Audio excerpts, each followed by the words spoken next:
What's going on, guys? My name's Zach. Welcome back to the After Effects Beginner's Guide tutorial. This is episode 3 and today we're going to be talking about the RAM previewing, and if you're having issues with that, how to speed it up, how to make your videos render faster, and basically just all to make After Effects run a little bit smoother. So if you've got low RAM or whatever, this might help you a little bit. So usually in the preview screen here, spoiler alert by the way, this is the Star Citizen cinematic PvP video I'm working on, so I know everyone's looking forward to this, but I'm getting back to it.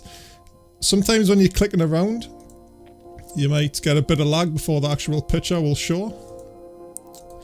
So in my case it doesn't really affect because I've got like a beast PC, but some of the times what we need to do to make it like show a little bit better, even though you won't get the full quality, is to actually set the quality of the preview in the frame. So you can go full resolution, which will obviously give the full resolution at what it's being previewed at, whether it's like 1080p, whatever you've got it set to.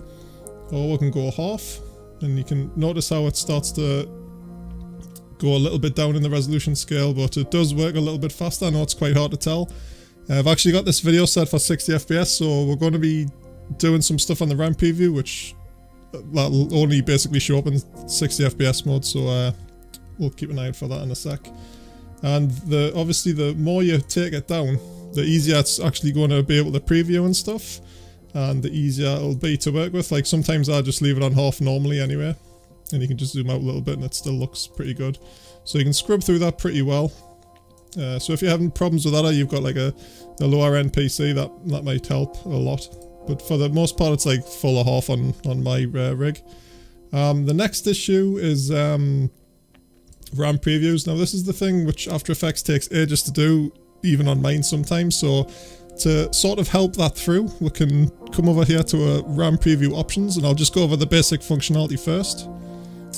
This little box here, which is from current time, so basically this is telling After Effects when do you want the RAM preview to start, and you can select that on and off. So if it's off, oh, I've got my slider over here, it'll start from the beginning of your time index tool, or your work area start. Well, so you can like literally drag that here if you wanted to RAM preview it from this stage, and then hit RAM preview and it would start rendering from that area. Or what I like to do is have it ticked on from current time, and then wherever you've got your timeline ruler, or your slider as you want to call it, this is where it's going to start from. And also you can change this so you can have it RAM preview and just from the start to the finish, and then when you play it, it'll stop. And if you do that, it'll sort of loop it if you stick it on the loop mode. And the bounce back, it'll just keep going forwards and backwards, forwards and backwards. So there's quite a lot of options to do. I normally just like to leave mine on the loop. And also the resolution at which it RAM previews at, obviously we've just been through that in the original window, but this helps for RAM previewing a little bit quicker as well. So if you want to do it on a lower res, it's going to RAM preview a lot faster, but obviously look a lot worse as you're previewing it. And I would recommend leaving that on full, because when you do RAM preview stuff, especially if you're working with effects and things, you want it to be as visible as possible so you can get the full effect of what you're trying to create and make sure you've actually got the effect that you're looking for. So yeah. And the next couple of bits is frame rate. Obviously, since this video is actually the one I'm working on in the timeline here, set to 30 FPS because it's cinematic. Yeah, the frame rate's going to be set to 30 FPS. If we actually put that up to 60, with it being a 30 FPS file, it would like play in double speed basically. And the skip frames as well. So if this is set to 0 at the minute, so if we RAM preview, it's going to actually RAM preview everything in 30 frames per second, so we're going to get full frames per second of the video, whether it's 30, 60, whatnot. And obviously 60 FPS files take a little bit longer to render because it's doing like double the work. So what you can do in a 60 FPS file, for example, you could set this to skip 1, and that would skip every other frame on the preview. So basically it would render it at 30 FPS. Sorry, it wouldn't render, it would RAM preview it at 30 FPS. So we can keep going up the scale, and if you set it to 5, for example, I'll just show you. So I'll just do a quick preview here. Hopefully the music won't be too loud. And you can see how it's like got gaps in between the render frames. You can see it's like super jerky there. So that's what it looks like, but that's really good for like RAM preview and sound and stuff if you haven't got any audio, or you just want a quick look at the way things work. So now if we render it with 0 skip frames, so it's going at the full 30 FPS. You can see it'll take a little bit longer to RAM preview, but it's giving you a solid bar. That means everything is being rendered, like all the frames, all the time. And even with this, it's taking its little time. But now, I'll just wait till it gets up there. Nice little shot of the pilot there. That was my buddy Epic Doc being a good old actor for us.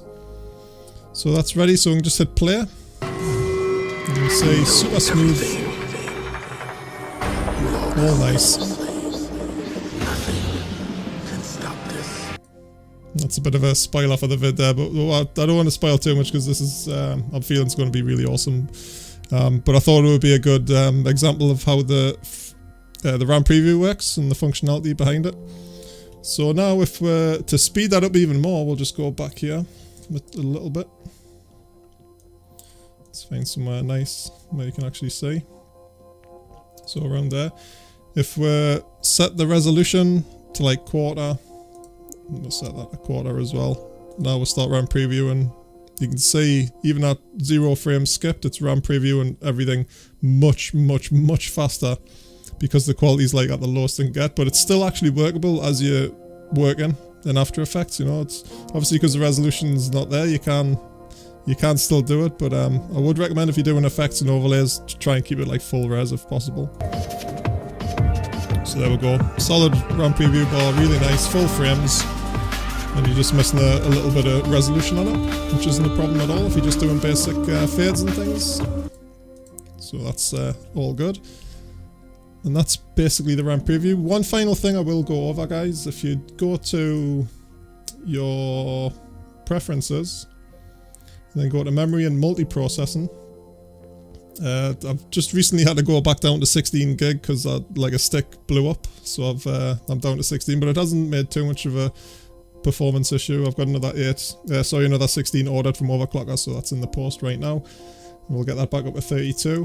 What you can do is literally set how much RAM After Effects is using. So I recommend like pushing that up as much as you can, just leaving a few gig for other programs, because basically when you're running After Effects, like it's best to not run anything else, Windows or any other Windows running with like YouTube running or anything like that. So anything that takes up memory you want off. And also this render multi-frames simultaneously, which is really good for CPU cores. So if you've got a multi-threaded CPU, definitely stick that on and it'll be a lot better. And that's pretty much it, guys. So I hope that was a little bit insightful and helpful. If it was, let us know. I'd really appreciate to hear your guys' feedback. And I'll see you in the next episode of After Effects Beginner's Guide. Thanks very much for watching. Laters.